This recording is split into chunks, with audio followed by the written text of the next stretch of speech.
Magandang gabi po. At kapiling natin po naman yung ating mga kapatid mula po sa Kalayaan. Mga kababayan po ng Romeo. Daw niyo po kasi basa ka ng 1 Corinthians chapter 2. Alam po ng unang Korinto, kapitulo 2. 1 Corinthians chapter 2.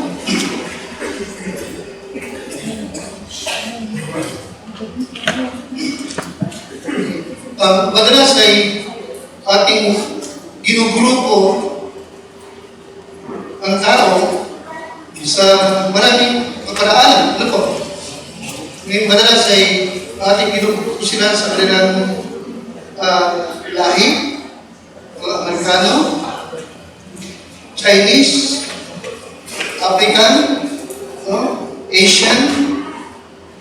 Madalas ay ganun ang paraan ng paggrupo-grupo ng tao. Isa naman ay mayaman, mahirap, edukado at hindi edukado. Pero ba't naman po, ang Biblia naman ay nagpakita sa atin ng realidad na mayroon namang dalawang klase ng tao sa mundo. Amen? Ligtas at hindi ligtas. At ganun, totoo talaga. Patulong langit, yung ligtas at yung hindi ligtas ay patulong impyerno. Now, at ito'y talagang tama, no? Ganun naman, itong 1 Corinthians chapter 2 na ating mabasahin ay ibig kong makita po ninyo at upang mabigyan natin ng konsiderasyon, no? Yung isang kaparaanan din na kanyang ginamit upang ipakita ko sa atin yung tatlong grupo ng mga tao.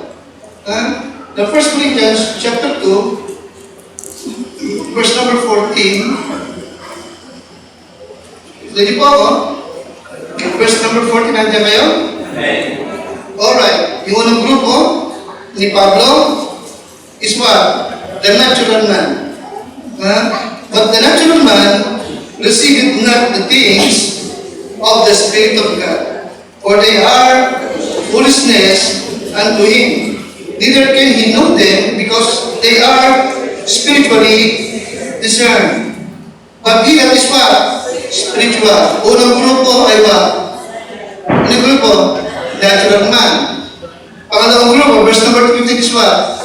The spiritual. It is spiritual. Okay? The spiritual judging all things. Yet, he himself is judge of no man. Nakakaunawa siya. Pero yung mga tao, hindi siya maunawa. Alright. Verse 16. For who hath known the mind of the Lord, that he may instruct him. But we have what? We have the mind of Christ. At dito, nauunawa natin ang kanyang mga salita. Dahil dito, nakakaunawa tayo ng mga spiritual na bagay. Anong ganito? Verse 16, nasa atin yung what? Mind ni Kristo. Nakinig pa ako? Nakinig pa ako? Amen? Sa isang Kristiyano, meron siyang mind of Christ. Nakakaunawa tayo. Okay? So, unang grupo, the natural. Pangalawang grupo is what? The spiritual.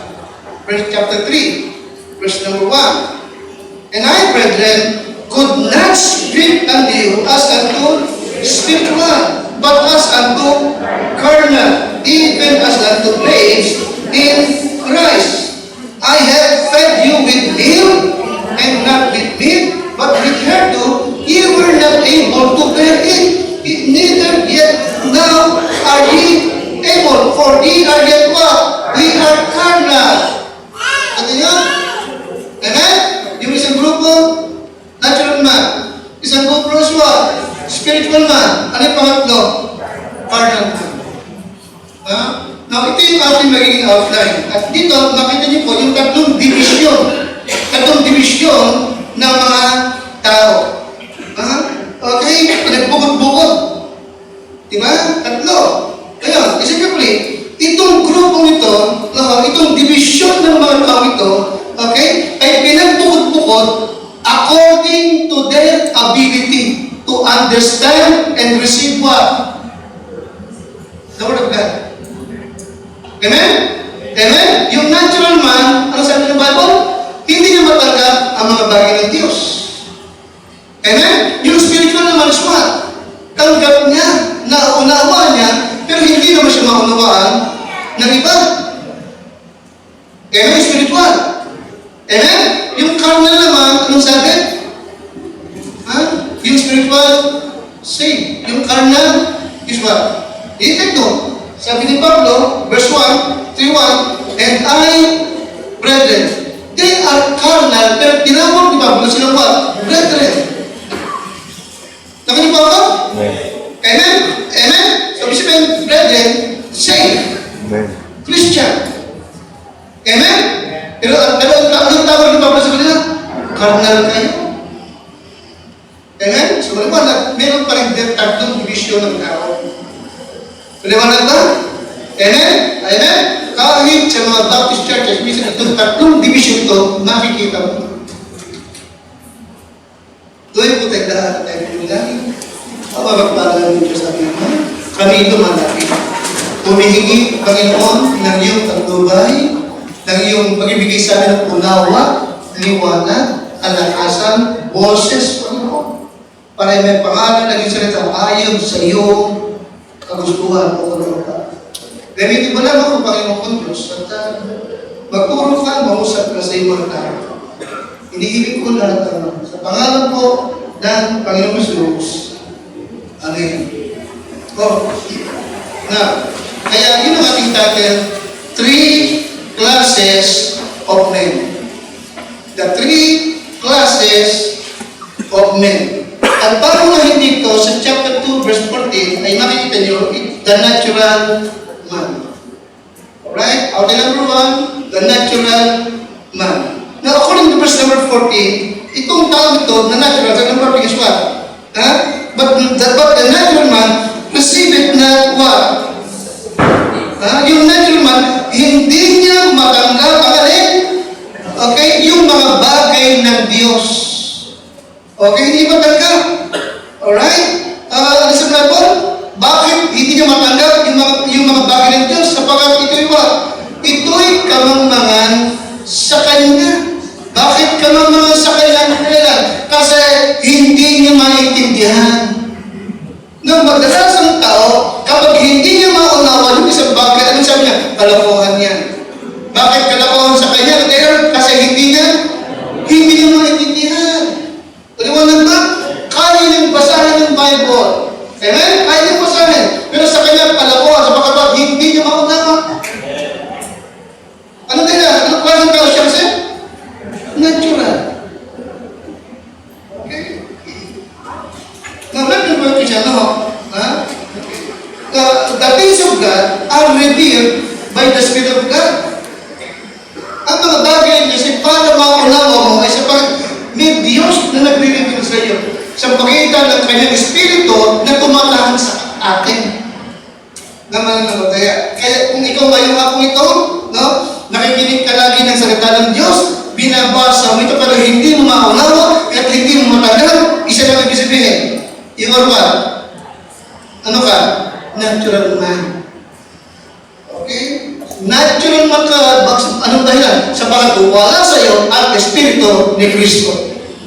In Romans chapter 8, verse number 9, ang sino mang wala Espiritu ni Kristo, siya'y hindi sa Kanya. Alright? Walang Holy Spirit na nagtuturo sa Kanya. Walang Holy Spirit na gumagabay sa Kanya. Walang Holy Spirit na nagpapaunawa sa Kanya. Natural man. Alright? Okay. Wala siyang spiritual discernment. No? Ang lahat ay kanyang tinitignan at ibig niyang unawain sa pamagitan ng kalungan ng tao. Ang mga bagay ng Diyos ay hindi kayang unawain pagbuksan ng kalungan ng tao. Notice verse number 11. Chapter 11. Kaya po naman. Chapter 2, verse number 10 to 11. So, niyo po ako, but God, at what? Number 9. But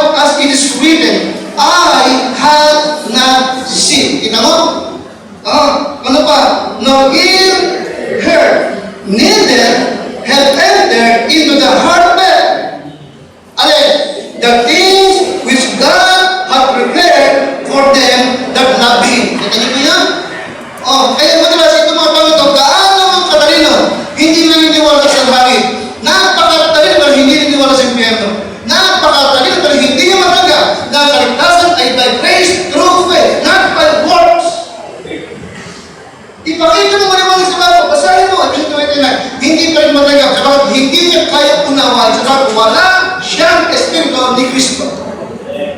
Ano siya? Number 1, natural man. What is verse number 10? Now, bakit tayo naunawa natin? Bakit tayo madali natin natanggap? Ang dahilan, verse number 10, but God hath what? Revealed them unto us. By what? By His Spirit. For the Spirit searcheth all things, yea, even what? Even kahit na yung mga deep things of God. Amen ba? Amen ba? Kita mo na unawa mo, hindi maunawa ng iba. Maliwanag ba? Naunawa mo sa bak, yung Diyos mismo ang nag-reveal sa'yo. Sa pamagitan ng kanyang banal na Espiritu tumatahan sa'yo. Amen? Amen? What is chapter 11? For what man knoweth the things of man? Say what? Say what? Say the spirit of man which is in him. Minsan nakakita ko ng tao na bumangga siya sa pintong salamin. Giba yung pinto. Okay, sa mall yung nangyari. Nakitig sa cabinets. Sa mall nangyari. Okay, bumangga siya malakas. Bumagsak yung pinto. Okay, nauunawa ko yung naramdaman niya. Kasi nasaktan at napaiyak. Bakit ko naramdaman at nauunawa? Sa bagdala ng espiritu ng tao. Tawagin po ako? Amen? Sa bagdala ng mga spirit of man. You see? May mga tao hindi mauunawa yung mga bagay ng Diyos. Ginawa wala sa spirit of God. Ano yung nakita niyo po? Ha? You see? Yung ating nauunawa, hindi mauunawa ng iba. Pero tayo nauunawa, bagaman ito ay ito'y deep things of God. Okay? Notice verse number 11. For what man knoweth the Spirit of God? Save the Spirit of man which is in him. Even so, the things of God knoweth no man but the Spirit of God. Alright? Now, we have received not the Spirit of the world, but what? The Spirit of God, the Spirit which is of God, that we might know the things that are what? Freely given to us of God. Sa atin, madaling tayo na yung Trinity. Yung sa iba, hindi na maunawa ang Trinity. Deep things of God yun. Sabi na, paano nangyari? Tatlong persona, iisang Diyos. Paano nangyari? Yung Ama ay Anak, yung Ama ay Diyos, yung Anak ay Diyos, yung Holy Spirit ay Diyos. Hindi ba tatlo? No. Isa lang yan. Amen? Pinaunawa natin. Kasi hindi na maunawa. Okay, tayo na ba tayo nagtanawa na hindi yung ating gawa ang nagdidasabi, kundi yung ating pananampalataya kay Kristo Jesus. Okay? Now, anong evaluation ng natural man sa salita ng Diyos? Verse 14, foolishness. Kita niyo? Sa kanya, but the natural man receiveth not the things of God. For they are what? They are foolishness. Okay? Unto him. Okay? Kaya nga, itong mga tao ito, gaano mo kagaling, gaano mo siya karunong, no? Lagi din sinasabi, kalokohan lang yung bagay na yan. Hindi na po yan. Okay? Kaya itong mga tao ito, listen carefully. Okay? Tanggap nila na mayroong Kristo Jesus na nagkatawang tao. Tanggap na totoo na si Jesus ay pinanganak sa sabsaba. Tanggap nila na totoo na si Kristo ay lumaki at ipinako sa krus na Kalbar. Tanggap nila. Okay? Na totoo yan. Okay? Tanggap nila lahat ng yan. Alright? But they cannot, naging ba kayo? But they cannot see the importance of that event sa kanilang buhay. Kaya ba? No, walang marunong na sabi ko sa inyo, no? Nag-search talaga na totoo yung naging susunod na mag-Gomorrah. So bakit may nahukay sila ng mga, ano yun? Ng mga asupring sunog na bilog-bilog. Totoo ang Bible. Alright? Tinuturo ko nila yung dead, yung scroll sa Dead Sea River. Tanggap nila, yung sa Dead Sea, yung mga scroll. Nasulat doon ni Habakkuk. Pero karamihan sa mga tao ito ay unbeliever. Alright? At naniniwala sila na si Kristo ipinanganak sa sabsaban. Okay? Lahat na ipinako sa krus. Alam nila yung kinakamali. But some say, hindi nila yung importance nito sa kanilang personal na buhay. Hindi nila mauna. Okay? Amen? Ano tayo nila? They are what? They are natural man. Walang espiritu ng Diyos sa kanilang buhay. Dahil dito, ano ang kanilang destination? In chapter 1, verse 18. The destination of the natural man. Chapter 1, 18.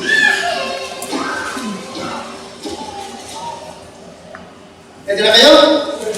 Kayo lahat. For the preaching of the cross is to them that perish what? Foolishness. Ano ang kanilang destination? Kapahamakan. Kapag bago, sapagat ang salita ng krus ay kamangmangan sa kanila. Sino yung tinutukoy na kanila? Natural man. Na mga papahamak.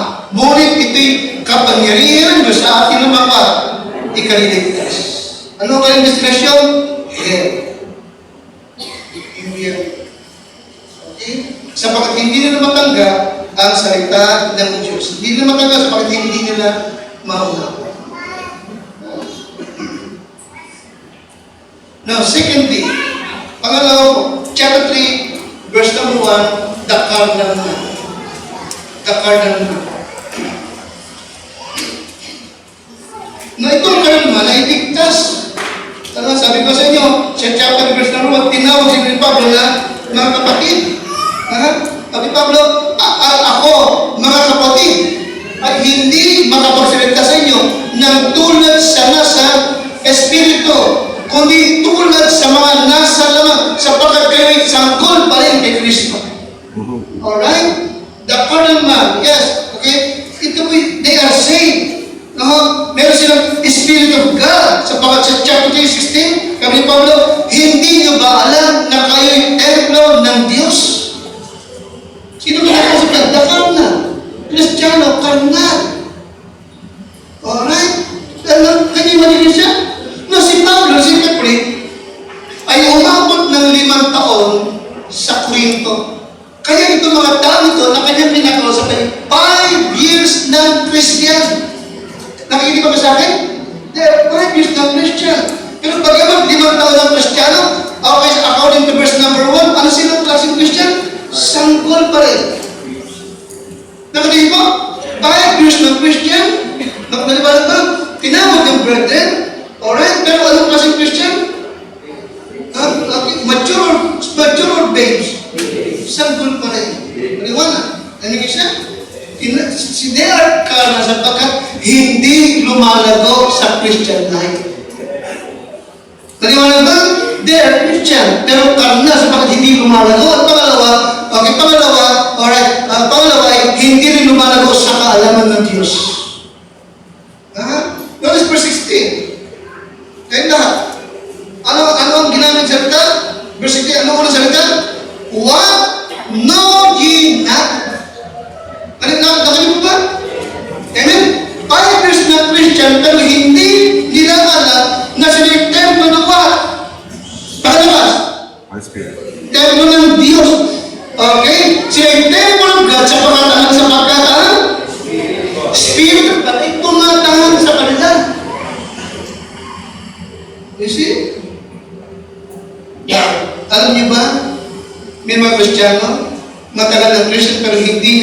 ang espiritu ng Diyos ay nasa Kanya. Kaya may mga Kristiyano, naninigarili pa rin, nagsusugal, umiinom ng biro ng alak. Anong dahilan? Hindi niya alam na siya'y templo ng Diyos at ang espiritu ng Diyos ay nananahan sa kanya. Anong klaseng Christian siya? Pakalakas na? Anong klaseng Christian siya? Pakalakas? Karnal. Makalaman. Makalaman. Okay? Napasin nyo ba? Dito sa Corinto, pinaalalahan ng discipline ni Pablo na huwag kayong nakipag-fellowship sa mga demonyo. Grabe na? Narinig ba? Hindi ko kasi naman, huwag na kayong makipag-fellowship sa demons. You know why? They are Christian, they are saved. Pero, madalas nag-i-involve pa rin sila sa kanilang dating nagisnang reliyon. Sa paghahain sa mga Diyos-Diyosan. Doon may mga Kristiyano. Pakala niyo. May mga Kristiyano kabataan na nung nakaraan simbang gabi, kasama ng barkada kasi simbang gabi. Ang akala nila happening, hindi dahil nakikipag-fellowship sa demonyo. May mga Kristiyano kahit pastor, nakikipag-yesta pa. Totoo yun. Kaya nagtatawa ng kanina yung mga tanong naman, nagkaroon na.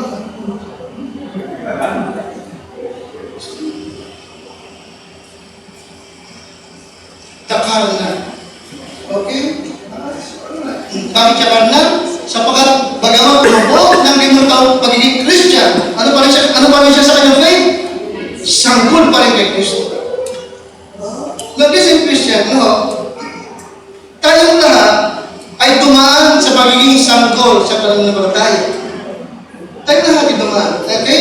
So kaya sabi ko, every one of us who have been saved has been what? Has been what? Dead in Christ. Dumaan sa pagiging sanggol kay Kristo. Now, okay? The problem is what? The problem is in remaining as a babe. Ito ang problema. Oo, dumaan sa pagiging sanggol, pero ang problema, nanatiling sanggol. Okay, bakit? Hindi lumabok sa pananampalataya. Hindi nag-grow. Okay? Nung tayo ay sanggol pa sa Christian life, tama lamang na may nag-aalaga, nagpapalo up, bumibisita, ini-encourage ka magbasa ka ng Bible. Tama lamang, di ba? Tama lamang. Alright? Pero natural lamang, no, na habang tumadaan ng panahon, nade-develop na sa'yo yung pagkakaroon ng appetite sa mga bagay ng Diyos. Time ka, marunong ka lang kumain sa sarili mo. Amen? Marunong ka lang magbasa ng Bible sa sarili mo. Marunong ka lang kumanawa at hindi ka na ini-encourage na mag-church. Alam mo, dapat ka mag-church kapag ka Sunday. Yun ang lumalago. Yun ang nagmamature sa Sunday. Amen? Kasi pero kung matagal ka na, tapos dahil ka mang ini-encourage, ano ibig sabihin na carnal ka? Nakikinig ka sa akin? Amen? Christian ka, saved ka, pero wala kang appetite.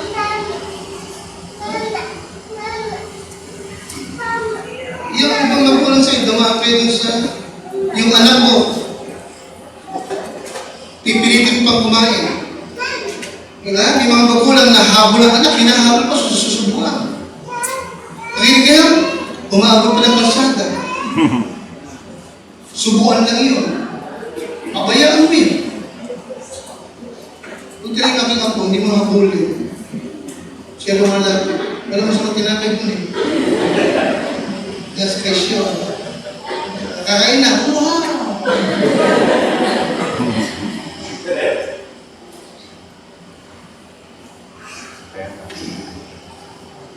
Di ba kayo din? Yung kayo bagong Christian, di ba? Tinuturuan kayo, di ba? Pero ngayon, tinuturuan ba kayo? Marunong na kayo. Kaya marunong ka na. Dapat lang talaga, mabigyan mo sa magat. Basahin mo yung Bible mo, mag-pray ka. Amen? Amen? Pagka-Sunday, mag-ayos ka na, mag-ready ka, go to church. Amen? Nagkukuro ka na eh, marunong ka na eh. Ang problema sa mga pinag-produsyon, they are carnal. They're carnal. Maraming mga bagay na Diyos, hindi pa rin nila alam. Bakit? Walang appetite. They are carnal. Take a vision, it is a sign of immaturity kapag ang isang mananampalataya ay walang appetite sa salita ng Diyos. Alright? Ano pa? Notice verse number 3. Verse number 3. Ready? Pakilakas. For ye are yet carnal. Sabi ni Pablo, carnal pa rin kayo. For whereas there is among you okay, pakibasa ng malakas. Tagalog. Sapagkat kayo mga carnal, makalaman. Makalaman pa sapagkat samantalang sa inyo may mga paninibugo, inggitan. Kita mo, ano ka? Pagtatalo-talo. Hindi ba kayo makalaman pa at nag-uugali kayo na parang kayo ay unsaved? Hindi ba? Ang mga batang maliliit magkamisa, kapag nagsasama-sama, kailangan talaga may magbabantay ng matanda. Sabay, pag hindi naman tayo matanda yung mga bata, nag-aaway-away. Nakikinig kayo sa akin? Nakikinig kayo? Sa isang church na laging may nag-aaway-away, nagpapakita lang mo ito ng carnality.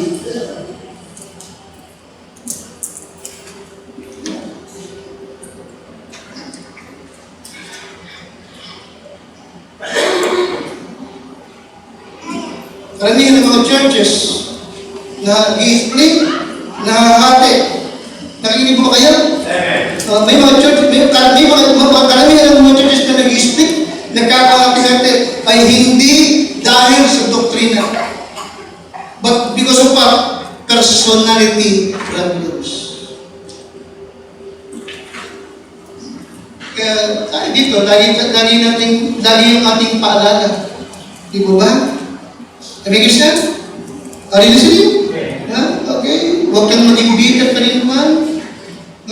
Huwag kang misalita ng anumang ibig ka rin naman. Kahit wala siya. What?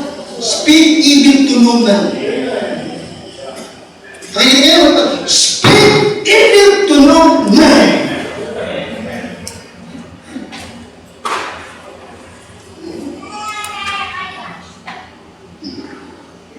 Huwag mong atubong hanapin yung gusto mo sa iba.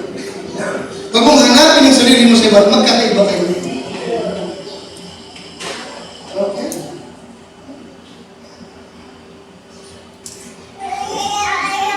Tinulong din tayo. Huwag kayong maggantihan. Di ba? Huwag kayong maggantihan. Okay? Pag binato ka ng bato, batuin mo ng mat. Tinapay. Amen? Hinagisan ka ng ahas, hagisan mo naman siya ng what? Tilapia. Amen? Ito, plapla. Tayo ba kayo? Sinampol ka sa kanan, musunod. Ibigay mo yung kaliwa. Kaliwa, itong kaliwa. Alam niyo, kinaliwa mo naman siya. Hinagisan? Are you with me? Kaya dito makikita mo, ikaw may growing o hindi growing? Nagmamature ka ba? Okay. Yung bang mga pagpalatandaan ng pagkitang carnality, nakikita sa'yo? Nakikita ko bisa mo. Hindi mo pwede sabihin sa ibang tao ng carnal ka. Hindi pwede sabihin yun. Para makikita yun sa ugali ng buhay mo. At pag ikaw, mababasa rin sa sarili mo. Okay? Ano sabi ni Pablo ulit sa verse number 1? And I, brethren, could not speak unto you as unto spiritual, but as unto carnal, even as unto babes in Christ. Sabi ni Pablo, I have fed you with meat, magpahanggang sa iyo, kay gatas pa rin ang pinakakain ko sa iyo. Okay? At hindi karne, sapagkat hindi niyo pa rin kaya. Liwanag, hindi ba? Sa isang karnal, yung aking sinasabi sa iyo ngayon, masakit sa akin ngayon. Nakikinig kayo? Hindi niyo matanggap yun. Maaaring galit pa sa akin. Pero sa isang growing Christian, tanggap na yun.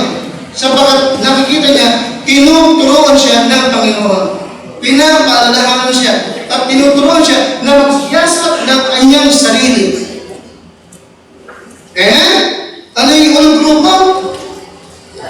Natural love. Okay? Walang hindi maunawa ang Word of God. Walang appetite sa Word of God. God. At yung mga bagay ng Diyos, ipipilit ko pa sa Kanya. Pero hindi niya pa rin lubos maunawa.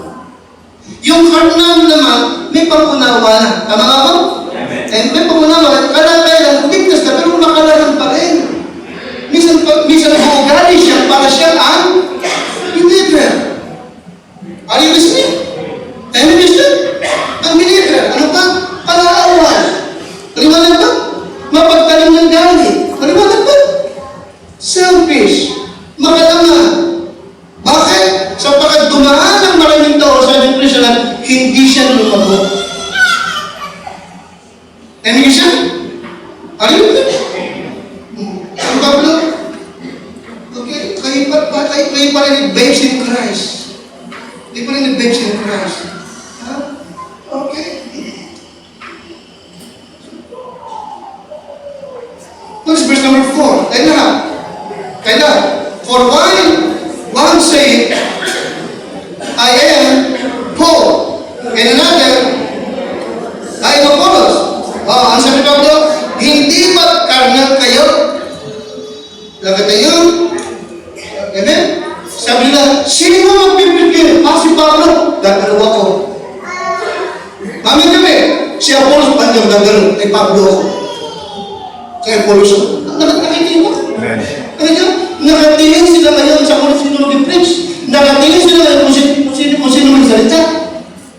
I-follow mo siya? Nakatingin sila ngayon sa tao, hindi sa Diyos. Oh, I notice verse number 5. Kaya na, sabi ni Pablo, sino ba si Pablo? At sino ba si Apollos? They are what? They are sila lingkod. Ha? Okay? Nasa pamamagitan nila ay may nagsisang palataya. Even as the Lord what? Gave every man. Ha? Alright, ako ang nagtanim. Si Apollos ang siyang nagdilig at but God gave what? Grace.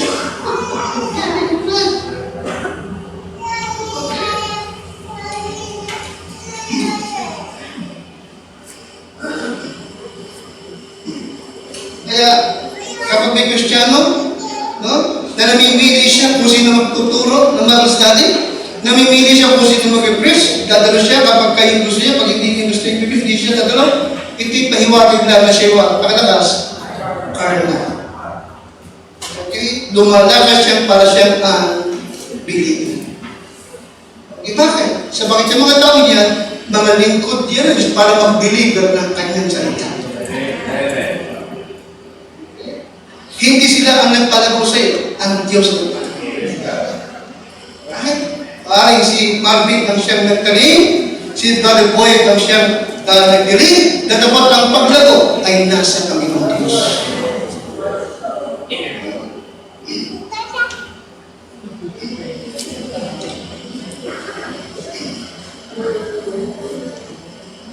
Number 3.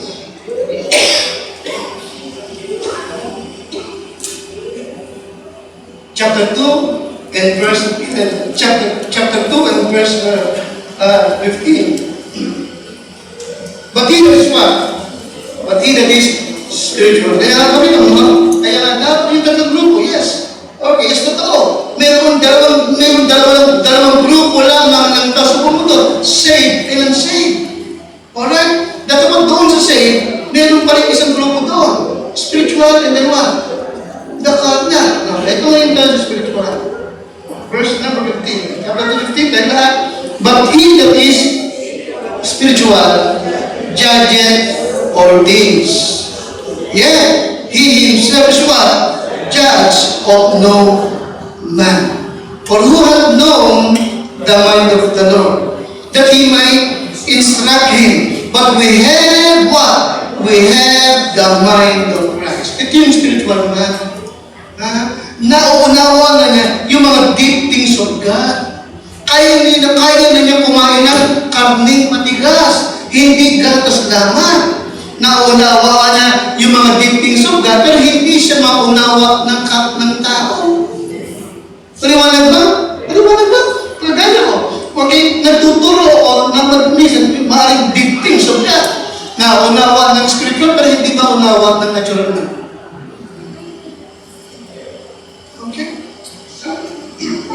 Now, the spiritual man, he is spiritual, una-una, in his knowledge. Okay? Patungkol sa isang spiritual, he is spiritual in his what? In his knowledge. Alright? Knowledge. Yes, yes. A person's advancement, sa mga in the knowledge of the Bible is an important. Ito may mahalagang karakteristik na isang tunay na mananampalataya. Ikaw ba nag-a-advance sa kaalaman ng Diyos? Okay? Natututo ka na ba? Kaya mo na ba magturo? Turo mo ng prayer. Kaya mo ba magturo ng prayer? Turo mo ng baptism. Kaya mo na ba magturo ng baptism? Ipaliwanag mo sa kanya kapatid na yung Diyos sa Efeso, kaya mo na ba magturo? Kristi na si Kristi, dapat yun. Dapat yun. Kaya napasin nyo, yearly, ang ating Sunday school, doctrine, umiikot-ikot lang. Nakikinig mo ba kayo? Ano ating layunin? Tumibay kayo. At dumating tayo na sapat na kayong makapagturo sa iba. Alright? Yes, he is spiritual in his knowledge. Hebrews chapter 5, verse 14. Tignan niyo po. Hebrews 5:14.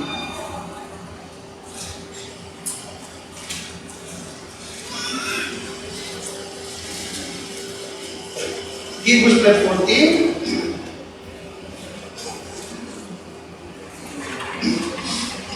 Now, simulan niyo po sa verse number 13. For everyone that useth what? Okay? Everyone that useth nil is what? Kita mo? Ang Kristiyano na ang tagal-tagal na gatas pa rin ang kaya niyang kainin ay unskillful. Ano siya sabihin sa unskillful? Hindi kapaki-pakinabang. Bakit siya hindi bakit hindi siya kapaki-pakinabang? Aling tulog, or is what? Or is what? Yes, he is a faith. But don't is 14. But strong meat. Ngunit ang pagkain matigas ay sa mga may gulang, sa mga mature, knowledge, even those who by reason of use have their senses exercise. Okay, di ba? Okay. Ngunit ang pagkain matigas ay sa mga may gulang, sa mga katuwid ay doon sa pamagitan ng pagsasanay. Alright, ay nasanay ang kanilang mga pakiramdam upang makilala ang mabuti at nakita mo? Hindi mo na sila para sabihin, masama yan, tama yan, dapat yan, hindi dapat yan. Hindi mo na sila kailangan kasi alam na nila, may December sila. Bakit ba? Nag-mature na sila. You follow me? They are spiritual. They're spiritual. Alright? He is spiritual in his knowledge. Alright? Pangalawa, he is spiritual in his attitude. In his attitude. Okay. Now, pag pinagsamin yung dalawang yan, spiritual knowledge at spiritual attitude, ito pinagpupunta ang tinatawag na working knowledge. Ano sabi ko? Nagpupunta ito naman? Alright. Okay. Ano sabi ng working knowledge? Ito yung natututuhan mo na i-a-apply mo sa pang-araw-araw na buhay. Nakikinig kayo sa akin? Hindi pwedeng may alam ka lang pero hindi mo naman ina-apply. Nakikinig kayo? Nakikinig kayo? Okay. Working knowledge. Alam mo i-apply yung mga natutuhan mo. Alala ko lang yung hindi naman sa namimigtas ako. Sabi ko sa mga group of, kasi may isa mayroong nag-aanyaya na mayroon daw prophetic conference na siyempre, hindi mo iwasang tignan sino magtuturo ng prophetic yun. Turo ng last day, turo ng rapture, turo ng mga nagaganap sa ibang bansa, nagpalatandaan doon ng last days. Kailan, yung church, na naman sa sarili. Tapos yung nagtuturo, hindi naman sa sarili. Anong problema? Wala siyang work, wala siyang working. No, sige. Kung totoong nasa huling panahon na, at kung totoong malapit na siya dumating, anong ginagawa mo? Dapat basigasin kayo sa survey na siya.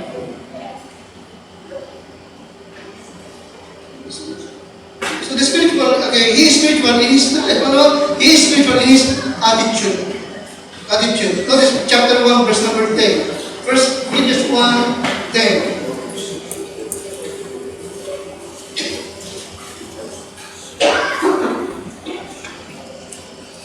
Now, I beseech you, brethren, by the name of our Lord Jesus Christ, that ye all speak the same thing, and that there be no divisions among you, but that ye be what?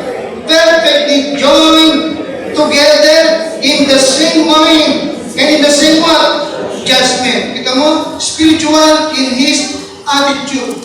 Alright? Mahabagin. Nakikita mo kayo? Mahabagin. Mapagpatawad. Mapagdamay. Matulungin. Mapaglingkod. Alright? Ito yung nakikita mo sa isang what? Sa isang spiritual man. Alright? Okay, meron siyang mind of Christ. Nakakaunawa siya. Mapaglingkod siya. Okay?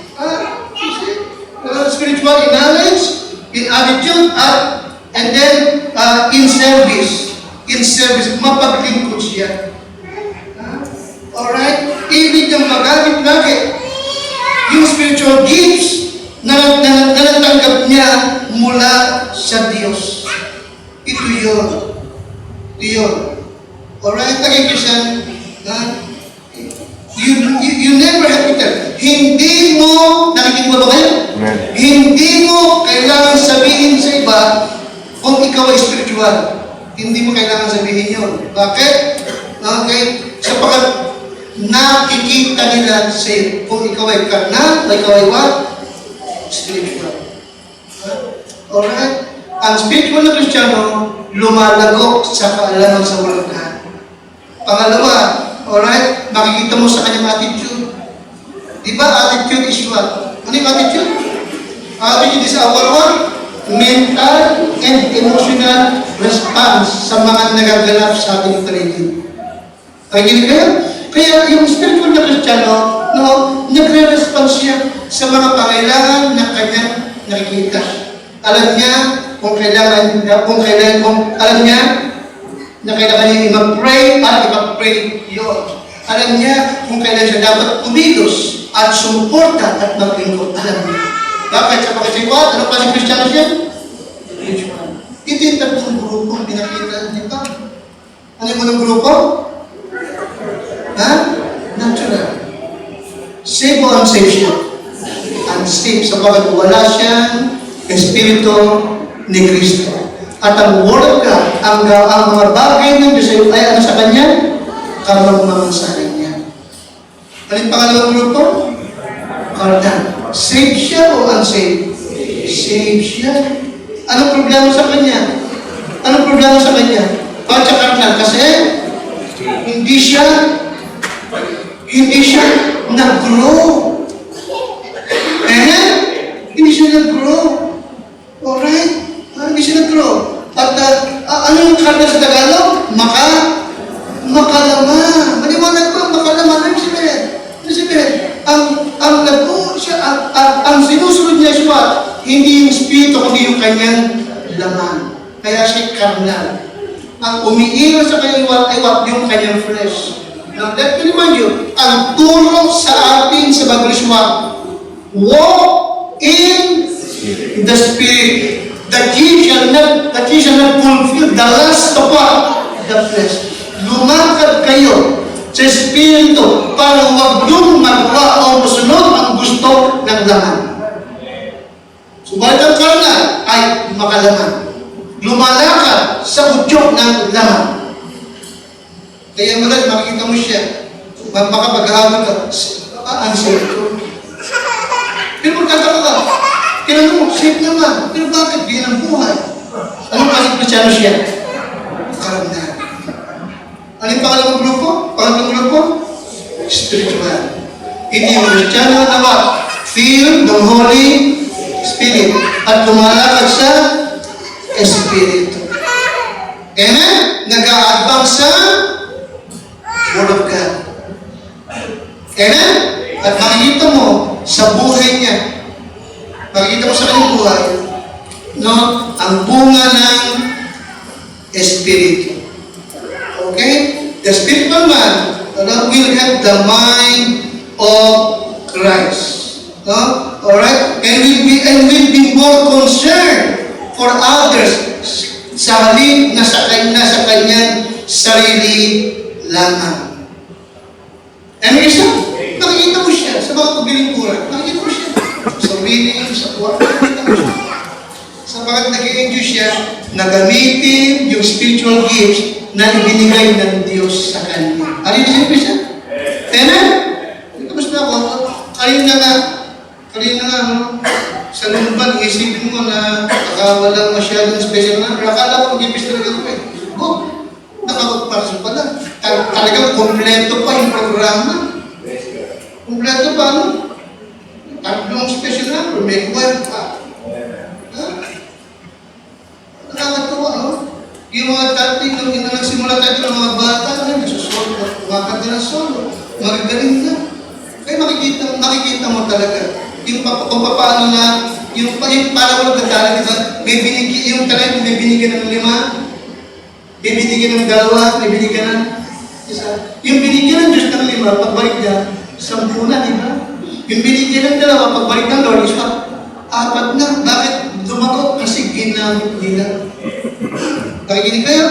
Ganun din sa atin, di ba? Habang ginagamit mo yung kaloob ng Diyos, palalago yung pangalan ng Diyos. Amen? Lalago. Magkikipakilabang ka talaga. Okay? Huwag mo lang pairali ng iyong naman. Walk in the Spirit, and you shall not fulfill the lust of the flesh. Okay? Kaya nga, sa gabi ito, di sa kaibigan, kung hindi ka paligtas, wala ka pang katiyakan ng kalamitan, kapahamakan ang pupuntahan mo. Ikaw yung natural man. Wala espiritu ng Diyos sa'yo. Pero hindi pa muli ang lahat. Kung sa gabi ito, tatagin mo si Kristo, bilang iyong tagapagligtas, ang kanyang espiritu mananahan sa iyo. Amen? At kung sa gabi ito naman, salamat sa Lord! Kung marami ang save na sila, at kung talagang lahat ay save na, thank God, kung save ka. Uli na rin save ka. But the question is this, ikaw ba'y carnal o spiritual? Ikaw ang nakakaalam ng sarili mo. Sabi ko kanina, hindi mo kailangan sabihin spiritual ka, sabagat nakikita naman yan sa komunidad. Alright? At kung sakali, na nakita mo sa sarili mo, na ikaw ay karnal. Alright? Okay? At nais mo na ngayong gabi, ay maging spiritual ka. Ano ang kailangan? Ano kailangan? Tatlo. Unang, yield yourself to God. Ipaubaya ang sarili sa Diyos. Pangalawa, be filled with the Holy Spirit and surrender your life sa ating Panginoon. Ay lahat ito mo.